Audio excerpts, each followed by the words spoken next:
Сегодня речь пойдет о памятной монете номиналом 50 центов, посвященной 250-летию основания города Нью-Рошель. Вопрос, почему на монете человек с теленком? С коллекционной точки зрения полудоллар Нью-Рошель интересен не как самая редкая монета серии, а как выпуск с сильной историей и узнаваемым сюжетом.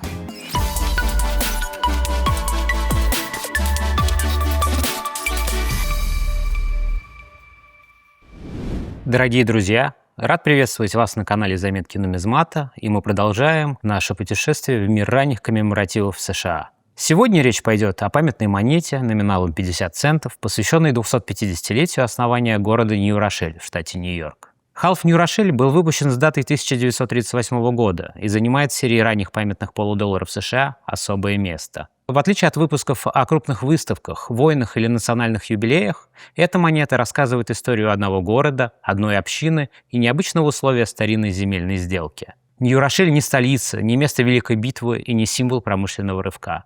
Но именно в этом очарование монеты.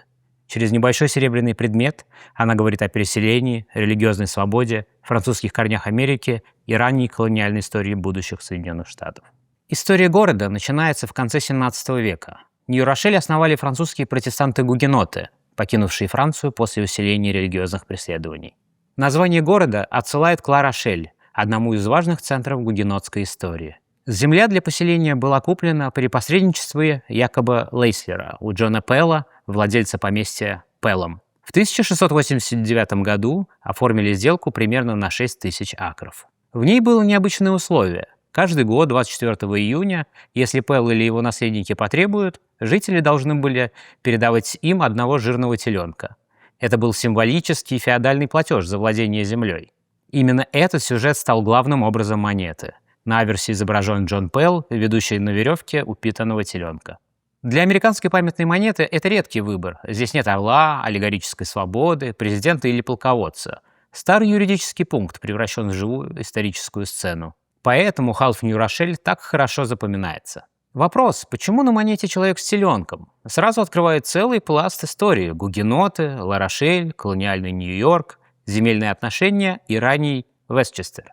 Реверс выглядит строже. В центре размещена геральдическая лилия, знак французского происхождения первых поселенцев, герба Нью-Рошель и связи города с Ла-Рошель. Если аверс говорит языком живой сцены, то реверс говорит языком герба, памяти и происхождения. На реверсе также размещены надписи монеты: United States of America, Half Dollar, и Pluribus Unum, Liberty, In God We Trust и дата 1938. Автором оформления стала Гертруда Кэтрин Леттроп, американский скульптор и медальер, известный также по полудоллару Олбани 1936 года. Ее работы отличаются вниманием к исторической детали и умением превращать местный сюжет в центральный художественный образ. Окончательный вариант Латтроп оказался удачным. Она не стала делать отвлеченную аллегорию или перегруженный герб, а выбрала конкретный эпизод, вокруг которого строилась городская память.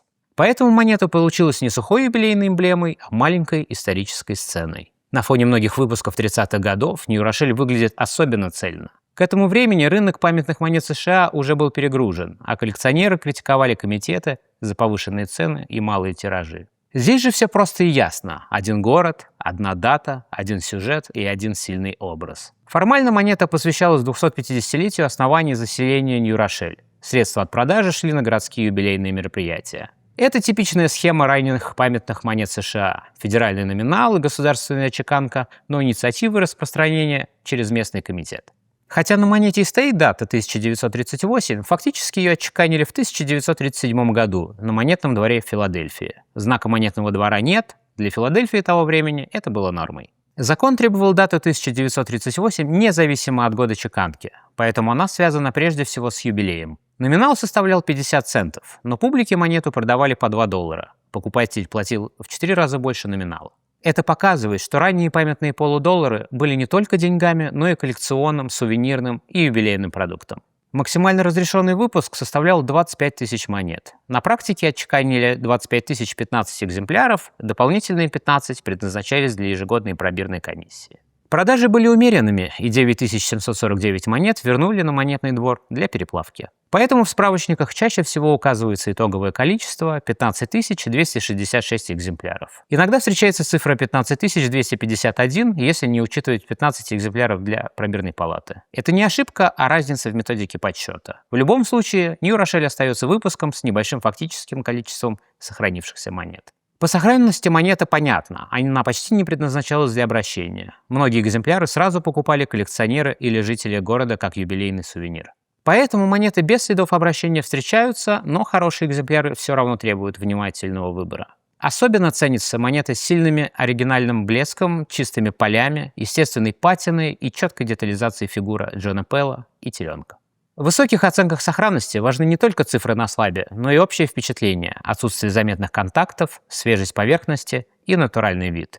При покупке стоит смотреть не только на оценку, но и на поверхность. У ранних памятных монет США встречаются следы чистки, неудачного хранения или вмешательства по полю монеты. Для Нью-Рошель это особенно заметно. Композиция открытая, а свободные поля быстро показывают дефекты. С коллекционной точки зрения полудоллар Нью-Рошель интересен не как самая редкая монета серии, а как выпуск с сильной историей и узнаваемым сюжетом. В подборке ранних памятных полудолларов США он сразу выделяется. Это не военный юбилей, не выставка и не президентский портрет, а местная история, превращенная в серебряную монету. Особое место выпуск занимает и в хронологии серии. Он стал единственным новым дизайном памятного полудоллара США с датой 1938 года и фактически закрыл насыщенную волну выпусков 30-х годов. После него новые дизайны долго не появлялись. Следующий этап начался уже после Второй мировой войны. Нью-Рошель не просто городской сувенир. Это монета о том, как Америка сохраняла память о европейских корнях и превращала местную историю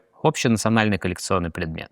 Она говорит о переселенцах, религиозной свободе, старой земельной сделке и о том, как даже условие про жирного теленка может стать частью большой нумизматической истории.